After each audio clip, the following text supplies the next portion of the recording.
Good people of a great nation, it's a pleasure to welcome you to the discussion segment of Development Focus with Due Diligence on ITV this third day of March 2021. Incidentally, it is 3321. 3321.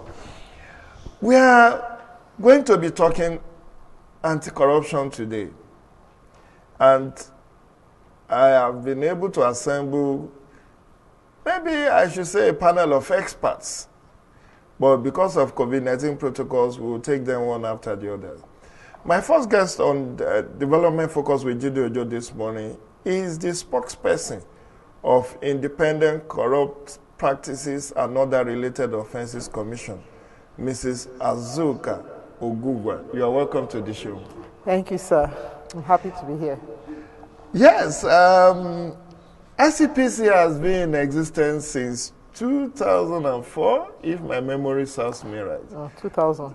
2000, okay. I recall that it's the first anti-corruption agencies established in this Fourth Republic by President Olusegun Obasanjo. So you have 21 years, or going to 21 years of experience behind you in the fight against corruption. How has it been? How has the journey been? Give us an overview. Well, thank you very much. We actually celebrated our 20th anniversary last year. And it was a big celebration because we felt we have achieved a lot. Yes, maybe not as much as we have achieved, but much more than we thought we could. So we are grateful for the progress we have made.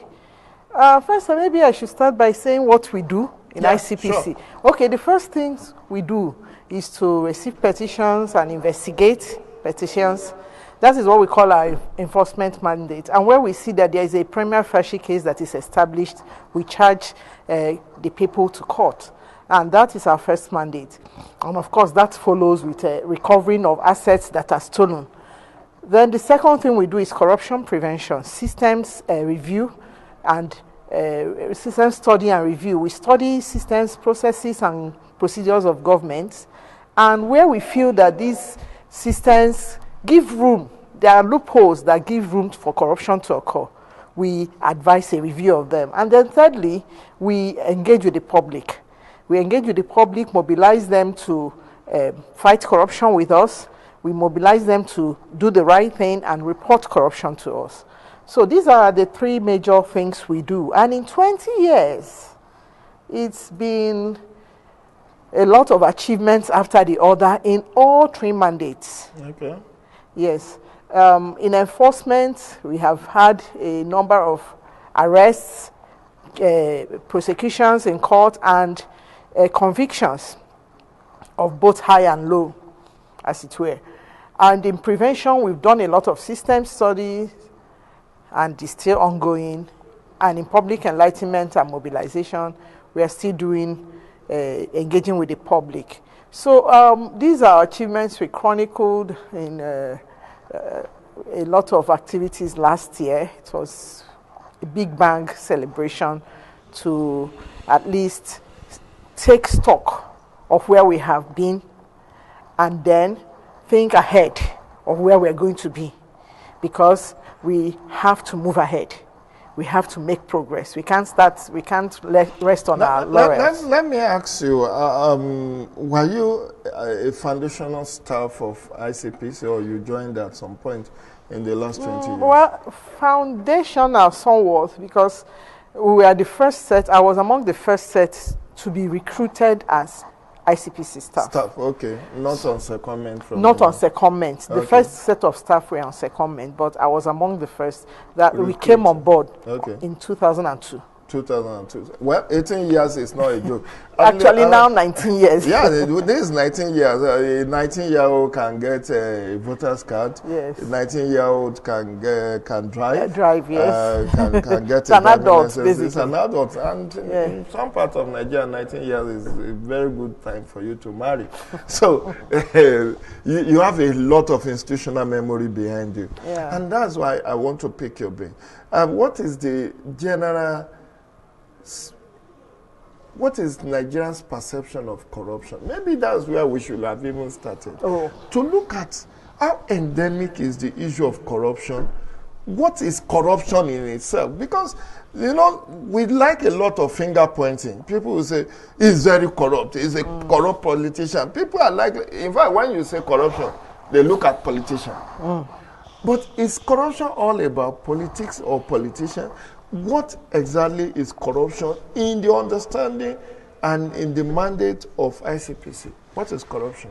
Okay, the act that sets up ICPC incidentally did not define corruption. Okay. It just said bribery, corruption, and related offenses. Bribery, fraud, and related offenses. But corruption we have known to be the abuse of office, public office for private gains.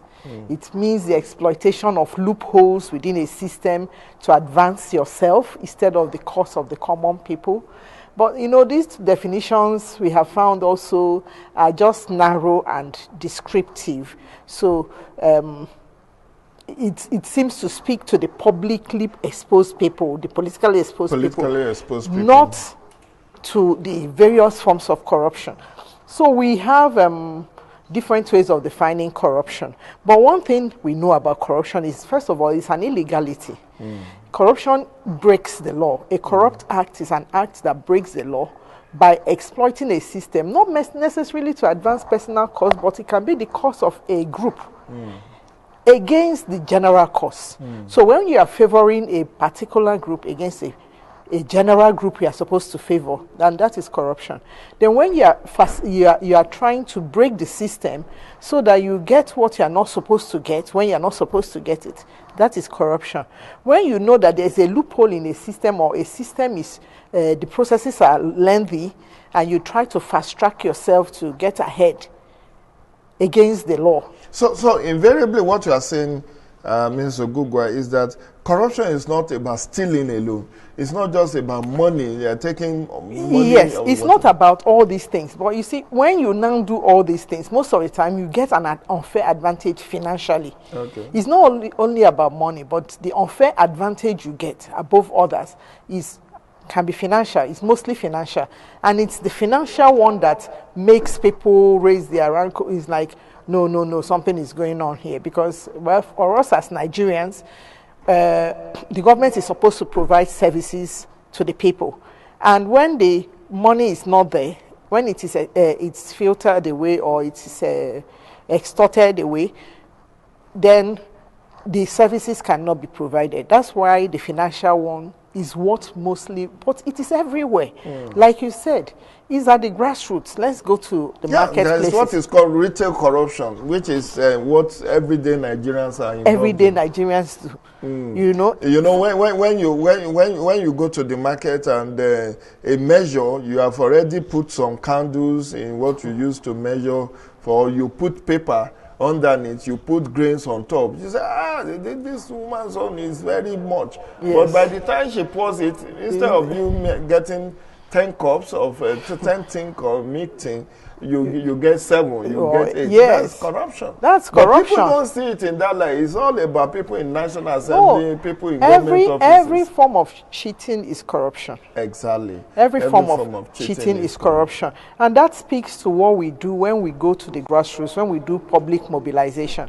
Because we want to let the people, everybody know, it's not just about those in government. Yes, we have those in government, we have the politicians and all that, but in the offices where we work, we should do our work. We should do it and do it well, and we should do it without any incentives other than the normal salary we are paid. We should not ask for extra from the people we deliver service to, we are supposed to serve. Then the people in the market, please give us the right measure, because when you cheat me, you are cheating a lot of other people. You think you are getting ahead. You're actually just making everybody poor. You are transferring your poverty. You don't have enough. You think you can get more by cheating me. So in the same way, I think that same mentality translates into everything we do. Students in the school writing exams, you didn't read for it, and then you think, you get ahead by cheating you know. So corruption is everywhere in Nigeria. Now, corruption is everywhere, but you have the mandate to educate and to enforce. Yes. Now, let's take the 3 pillars of your mandate. So you are the first #1 anti-corruption agencies established by law, aside from code of conduct and all those ones that are in the Constitution. Because if we really want to expand the anti-corruption fight, we will talk about the police helping with the corruption, the court, the code of conduct bureau, and all of that. Even the auditor general, the accountant general, they are all part of the system of fighting corruption. Yes. But in terms of ICPC, 20 years after, where do you think you have recorded higher number of success? Is it in the enforcement? Is it in the mobilization? Is it in the other category that you have mentioned? Oh, that's the prevention. Okay. Prevention. I don't know whether I can say where we have recorded. We have recorded successes in all the areas. But let me explain. Let me start from the mobilization. Since we have clubs in schools and tertiary institutions, vanguards, we reach out to NYSC, we lecture them. When you are building awareness, we record that as success because people get to know. People get to know that they are partners with us because we are building partnership. You know, we have acknowledged that we can't do it all by ourselves. So we tell everybody, we tell them to build partnership. We also mobilize them to join us to hold government accountable, to join us to do the prevention, the project tracking, the budget tracking. So we are all working together. In corruption prevention, not only do we just go to agencies, study their systems and all that, we prescribe what they should do to change, to tighten the loopholes so that corruption does not occur anymore. And then when doing that again, we don't do it all on our own because honestly, it will be, if we think we can do it all on our own by ourselves, we'll just be deceiving ourselves. We need to partner. Partnership is very key to the work of anti-corruption. You need so who have you been partnering with? We partner with other agencies. Like EFCC, you mentioned them, Code of Conduct. We partner with the Ministry of Finance. We partner with Auditor General, Accountant General. These are the people that actually handle the finances. Because though corruption is not all about finances, the impact is more when they are in financial corruption. So we partner with those in charge of finances to tighten the loopholes, to close the gaps. Okay, there was something that happened last year in the fight against COVID-19. ICPC released a report which generated a lot of furore about the misapplication of COVID-19 funds and all of that. Can you walk us through what all of that was about? Okay, I'm not sure which report. We did an advisory actually when the pandemic started and the lockdown started, and then all the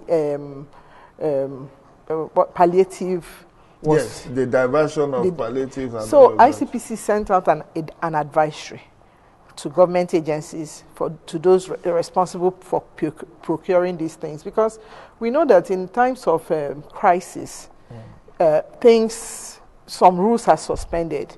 So we had to send out an advisory to warn ahead of time to those that are responsible for this procurement to be careful, to ensure they follow the rules, that they don't divert the money, the funds meant for this procurement. So these are one major activity we did, and then we started monitoring how the palliatives are procured and to some extent distributed. It's not something we could do on our own, so we just selected 1 or 2 areas and so what did the were monitoring. your findings? Because I read something about the report, which was anyway. Let me not put my own subjective opinion about it. No, the report you talked about is not the... No, it's about COVID-19 and the issue, what you what you monitored and what the revelations about the management of No, what we monitored actually during the pandemic was not really, we did that monitoring, and that report is not available publicly like you are saying. Okay. What we talked about mostly was our system study of the Open Treasury Portal. Maybe that's what we are talking about. Yes, that is something we started earlier in the year, even before the COVID. Okay. Yes, we're part of those that helped to advise that Open Treasury Portal so that government makes its spendings open to the public. You can actually check it out on Google, go there and find out how government spends money. And so every money above a particular threshold is posted on the portal. Yeah, I've seen the portal. Yes. So during the COVID, when we were doing the study, because we kept working throughout the lockdown, we were doing the study because some of these things don't require physical movement. Yeah. So we kept working. We found that there were some movements, some payments, that were made to certain people. They were not palliatives. Yeah.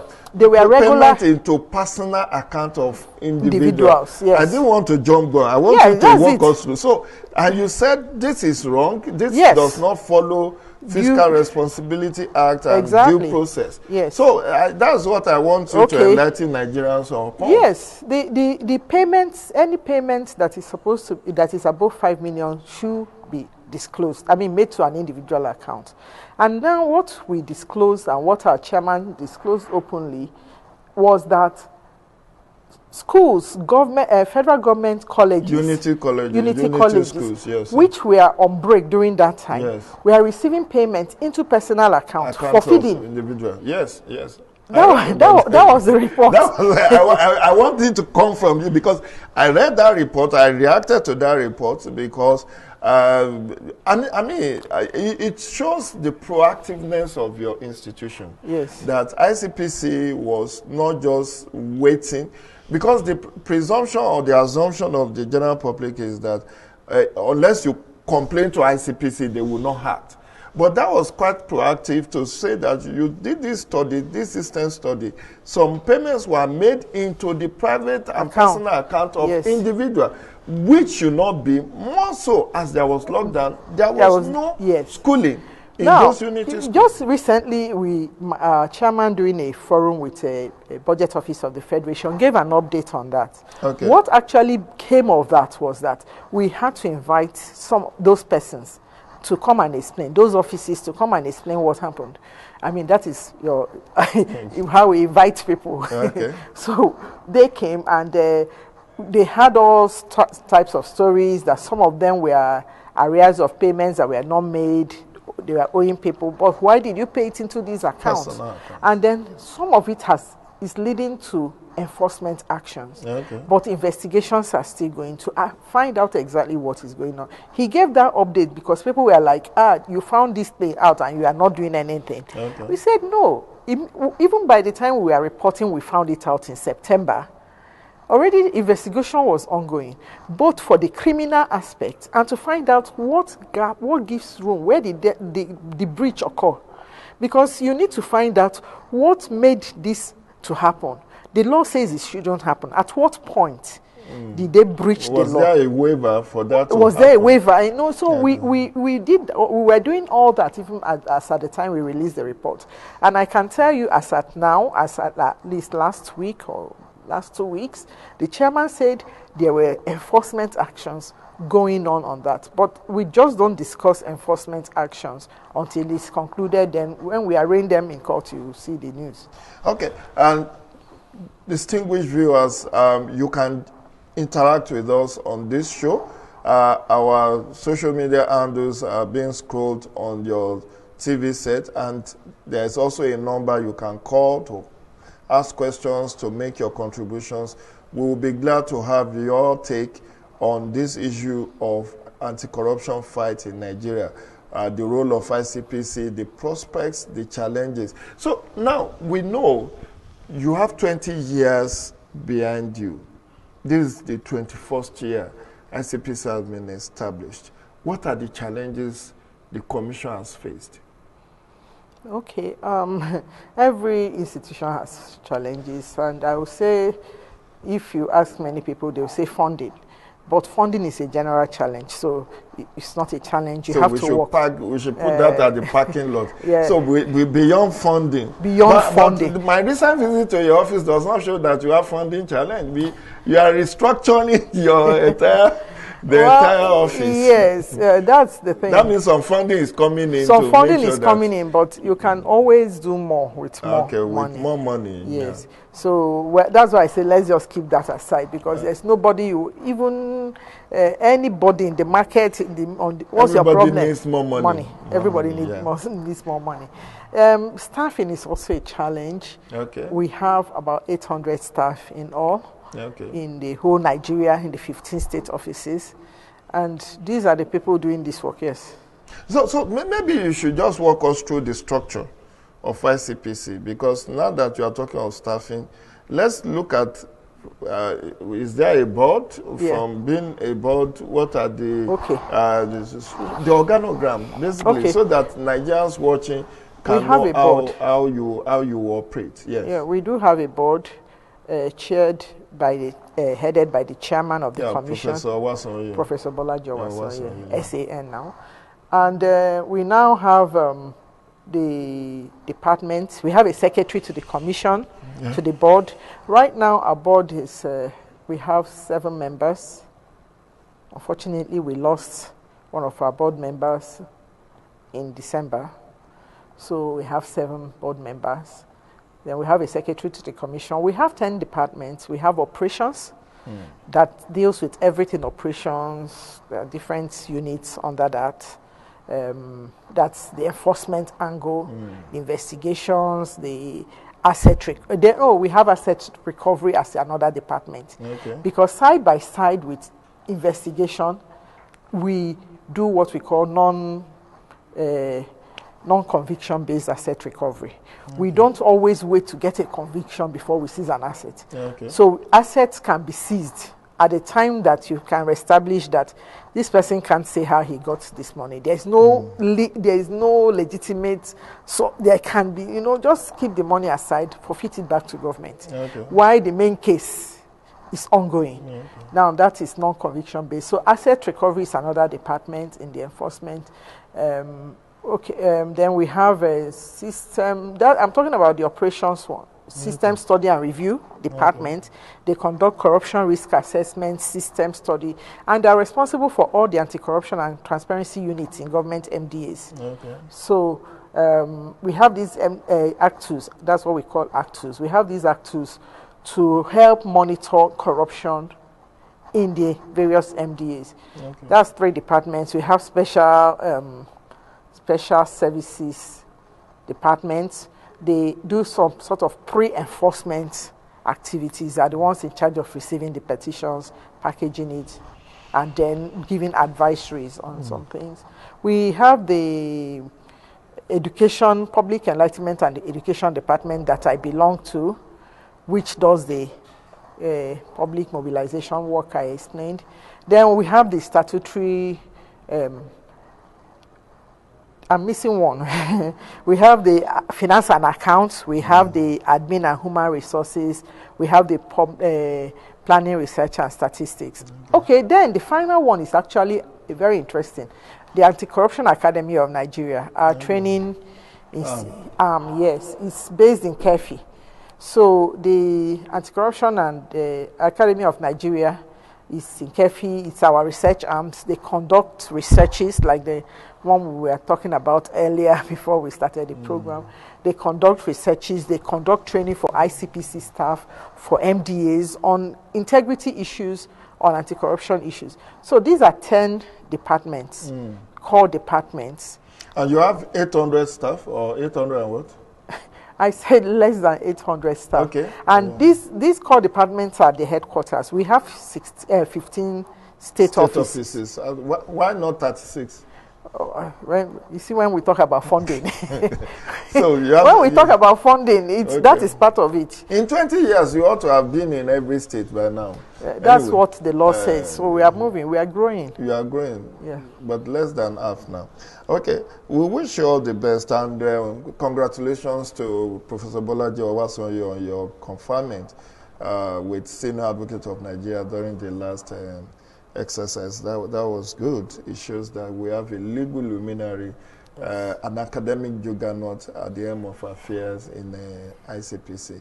ICPC has a very long name. Many people don't know, so they prefer to just call ICPCs Independent Corrupt Practices and Other Related Offenses Commission. You can see other related offenses. So it's an omnibus commission to deal with issue of corruption. Now let's go back to issue of what would you consider the high point of ICPC in the last 20 years?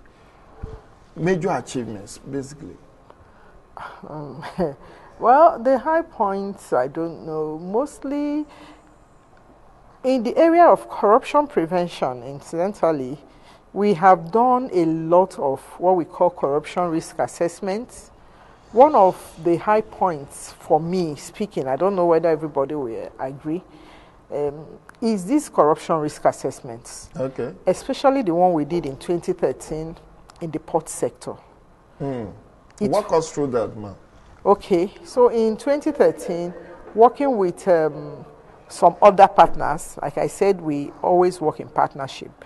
Working with some other agencies, we decided to tackle the port sector to see the gaps there that make, we got this report that Nigerian ports were one of the most corrupt, coming from one international NGO called the Maritime Anti-Corruption Network.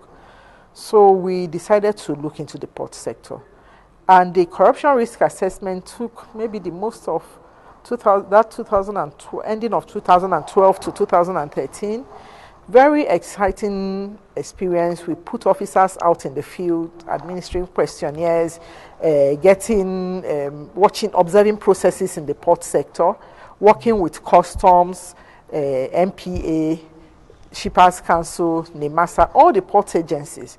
In fact, it was the first time that all the port agencies gathered together under one course. And we were able to do this risk assessment successfully. Now, it's not just that we did the study. What is very exciting for me and for the Commission is that after that study, which started in 2013, by 2015, we had prepared everything. We started doing implementing some of the integrity plan, the remediation measures. And what was interesting was that the new government coming in, the government of President Muhammadu Buhari, decided to take on this project. So that was one of the reliefs. It's like, so gratifying that this thing, you thought maybe they will look at it and say it's not them that started it, but they took it up and went ahead to continue from where we stopped. They didn't see it as a government thing, a political thing. It is purely systemic. So the Port Service Support Portal was launched sometime in 2016. And just a few months ago, a couple of weeks ago, the Port Service Manual, which contains the standard operating procedures of all the agencies in the port, was also launched, again by the Vice President.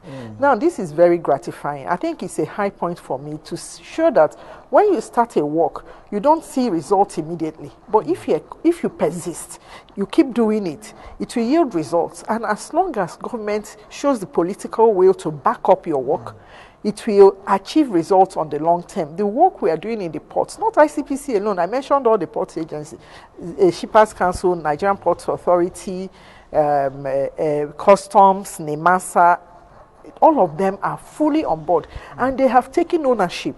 Now, what ICPC does in corruption prevention is not just to just go and review a system. We want the owners of the workers, the owners of the agency, the core civil servants to take ownership and see that what ICPC is helping them to do is not just to arrest people. No, let's put things in order.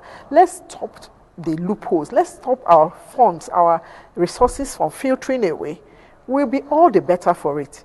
So I think for me, that is one of the highlights of what we have done. And we have gone ahead to do more and more along that line. We have trained African countries, AU countries, anti-corruption agencies and the AU countries on this corruption risk assessment. We did that in 2018, December. The president actually opened up, declared that event open. And then we continued with more trainings for ECOWAS countries. The Anti-Corruption Academy of Nigeria is actually training ECOWAS countries. Still, it's an ongoing thing on corruption risk assessment because of that one success story. Wow. So that is, for me, very gratifying, because when you do corruption prevention very well, you don't need to do a lot of enforcement. Because it's the system. When you tighten up the system, you put the system in place, things take shape, people follow. I mean, it's like when we travel abroad, you see all the road signs, you follow it because you're abroad, you want. Here, you don't have as many road signs. We're even saying it sometimes that we don't even, when we are coming here, it was a bit. Okay. Now, in terms of conviction, do you have statistics of how many convictions that the Commission has been able to record in the last 20 years? And if you do, which one is the biggest conviction you've been able to record? I really did not come with statistics on that.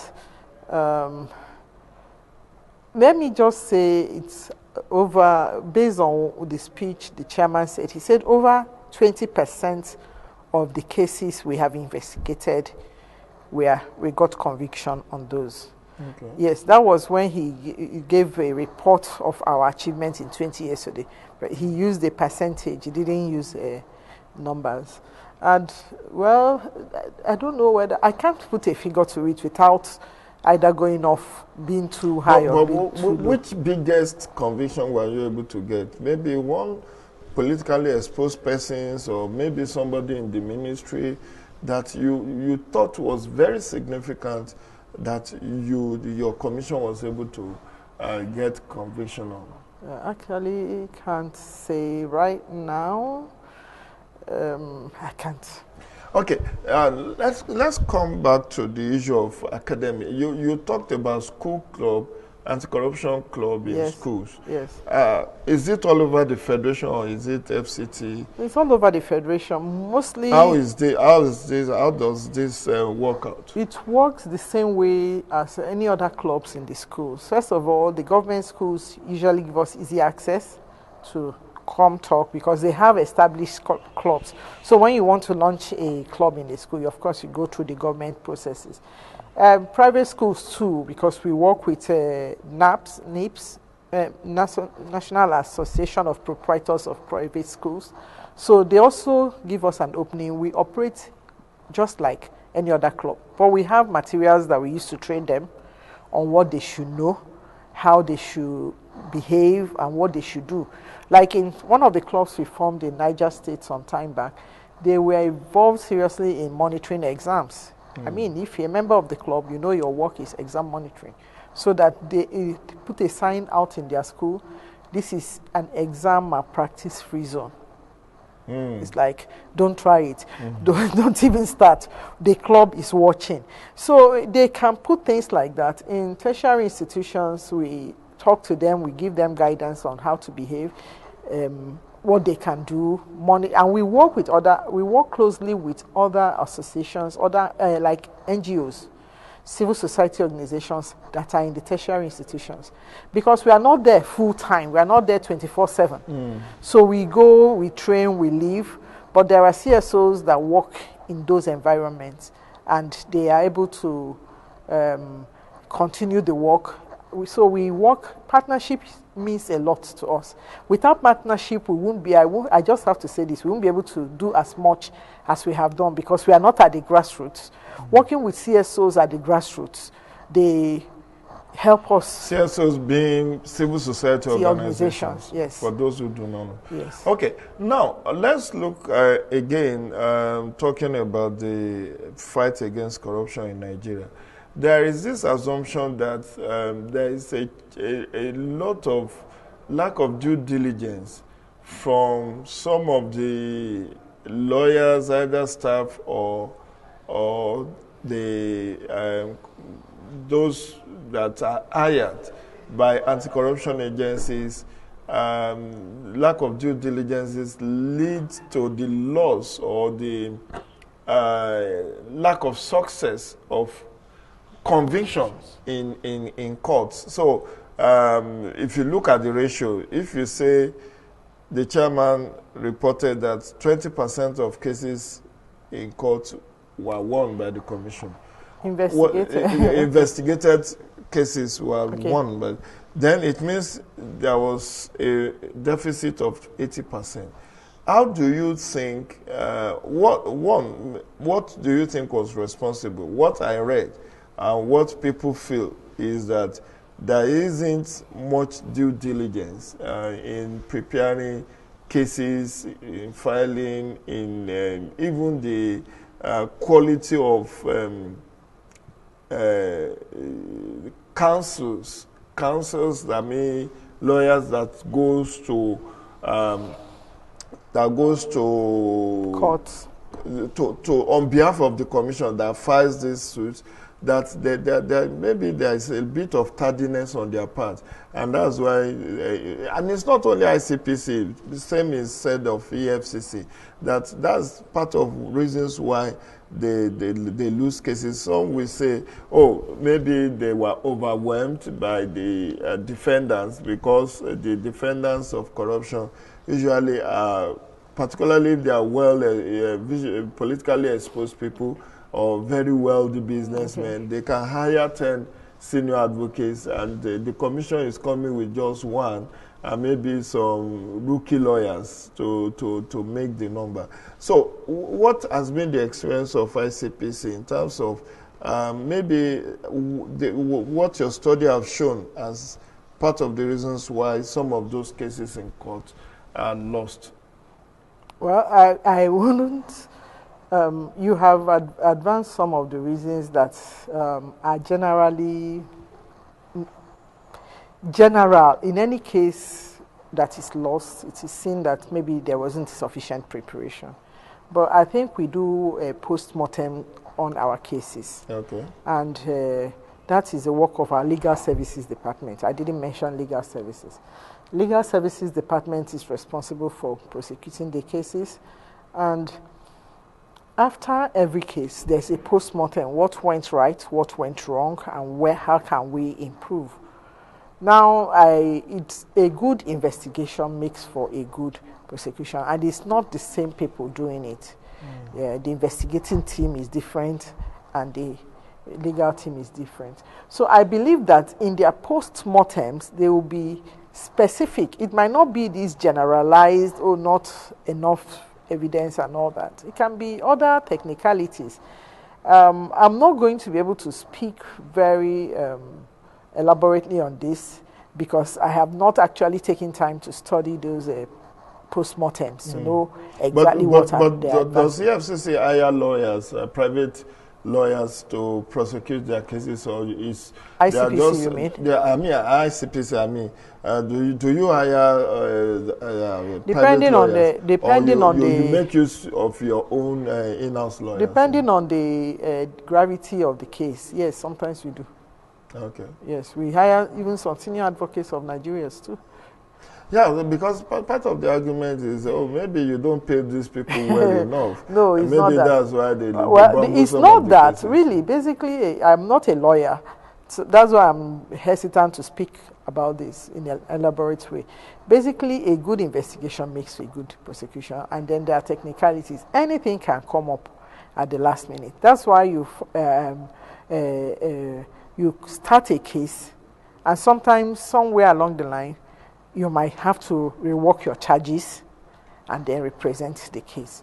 But I think from feedback I got, there was a time we had to go to the courts. I went with a group of visitors under Justice Ishak Bello. Okay. As the chief judge of the he did commend our prosecutors, and he said, look, you guys are thorough. You take your time to draft your charges in a way that is very tight, that is very difficult to dispute. The challenge, one of the major challenges we have is that we have a lot of cases in court still ongoing. Okay. So when we say we have won this percentage, it's not that we have lost this percentage.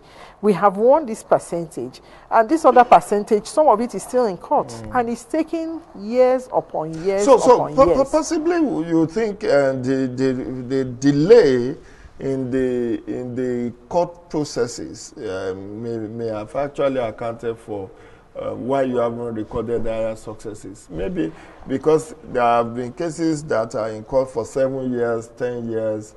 There have been cases that are in court that I thought we had concluded, and I asked, and I was told they were still in court. They are still in court. So yes. Yeah, unfortunately, we have a Administrative of Criminal Justice Act 2015, which we thought was going to fast track.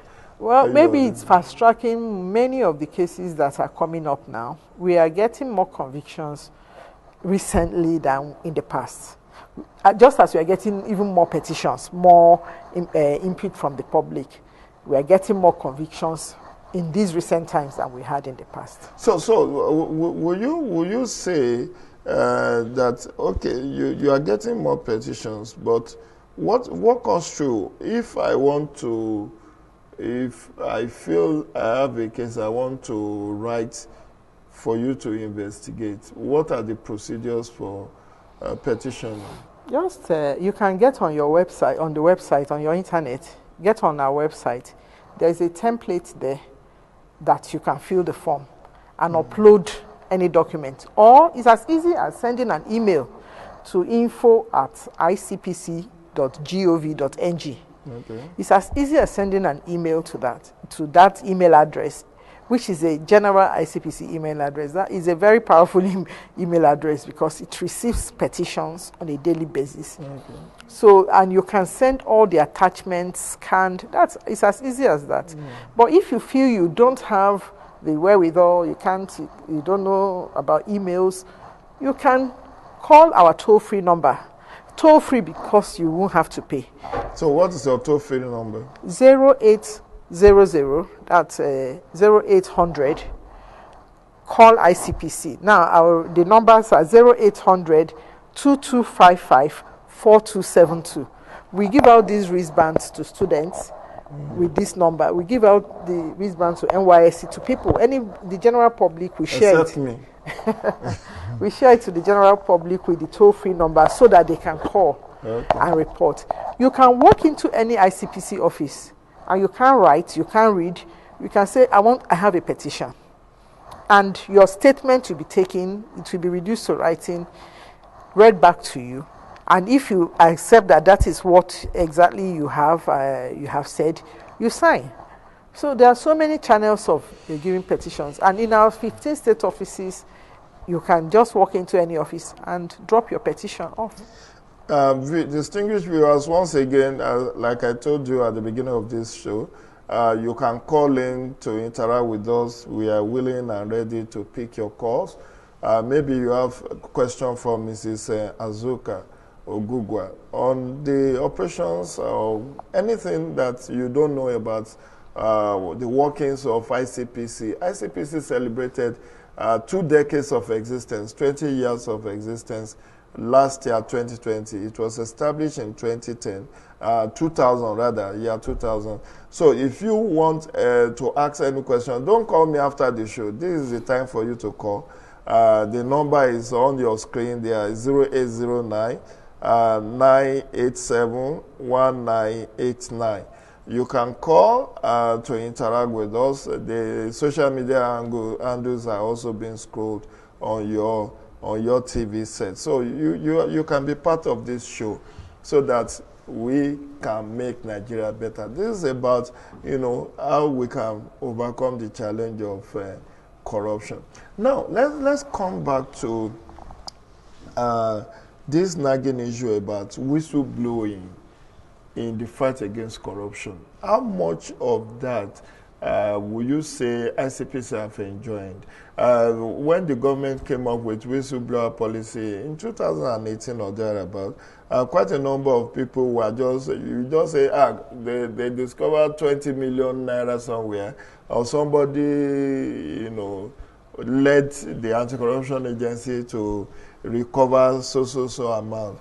I don't know, how has it operated within the ICPC as a commission? Okay, so whistleblowing is all about reporting corruption generally.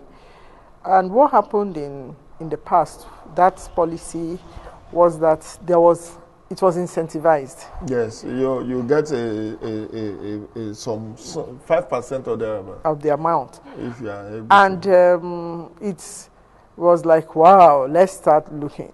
It served a purpose, and that purpose it led to people actually reporting where monies they saw were kept and all that. But it also led to a lot of false alarms. False alarms. Okay. So people come in and say, I think this house, because a big man lives here, and I see him coming in every night, and he's carrying Ghana must go. He's bringing in money.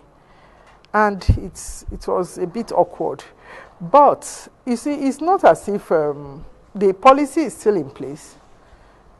But beyond that policy, what we need, and what ICPC is also joining other agencies to press for, is the Act for the protection of whistleblowers. Okay. The ICPC law actually has embedded in it the protection of whistleblowers, protection of reports and reporters, informers, and the information they give. So by our own act, if you report corruption to us, we don't disclose the petitioners. We don't disclose the petitioners to the public. We are under law obliged not to. But if you but you see Nigerians, sometimes they write a petition to ICPC and copy their village chief, the DPO in their they copy everybody. So they have already exposed themselves. And when there is a problem, it's like, no, you didn't protect me. The first thing, in security, the first law is that you protect yourself first. Self-protection. Yes. So you don't go exposing yourself that I'm the one that, in fact, people do it boastfully, I'm the one that did this petition, and all that, and then you now start looking at the motive even behind it, and you find that it's politically motivated. So we have inbuilt in our law protection of informers and informants and their information giving, and we also have the whistleblower policy. But I haven't, in recent times, heard of any huge amount of money discovered anywhere. Okay, so as we wrap up this segment of the show, what will you consider as the way forward in the fight against corruption in Nigeria? You've walked us through the challenges, the successes, the high points, and all of that. So what do you think can make ICPC perform better, in your own opinion, as we round up? Okay, the way forward for me is much more partnership. Civil society is a crucial partner. The media are very wonderful partners. So partnership to spread the message of anti-corruption, partnership to spread the values. One of the achievements of the commission I didn't mention is the National Ethics and Integrity Policy, which we passed, the president launched and FEC approved. So this policy is trying to tell all Nigerians, not just don't be corrupt, but these are the things we want you to be doing. It has 7 core values. One of the ways we want to move forward, ICPC, is to push and spread the message of that policy to the grassroots, to everybody. It's not enough to say, don't steal. If we don't steal, what should we do? So we are out there now making progress in the direction of don't steal, do these things, regard other human beings, have other human feelings, be professional in the way you do your work, take personal responsibility and all that. Then we are also moving ahead with our prevention mandate, because ICPC believes that, one of our principles is that it's not just the number of people you arrest and convict that is a measure of success. Actually, that shows that the corruption is rising high if you are just arresting. It should reduce if the systems are tight. When the systems are tighter, the corruption should reduce. So you have less people to arrest. So we are working seriously on collaborative efforts with Ministry of Finance, Auditor General. Everybody talks about Auditor General's report. We are examining that report every year to go through it with a fine-tooth comb to see areas of loopholes. and see the enforcement actions that need to be done based on that report. So we are working partnership with government agencies, with CSOs, with the media, with students, with women groups, with business. The private sector is also very key. The time fails us to talk about some of the things that we are actually championing. Maybe we'll have part 2 of this. Suffice to say that I want to appreciate you, Mrs. Azuka Ogugwa, spokesperson of Independent Corrupt Practices and Other Related Offences Commission, for joining us, being our guest on this show. You are the first government official to be hosted on this show, which started in January of 2021. And it's a great pleasure and honor to have you talk to Nigerians via this medium on the work of ICPC. I do hope when next we call you, you will oblige us of your presence. Thank you very much. Distinguished viewers, stay tuned for the next discussion segment on the show. Thank you.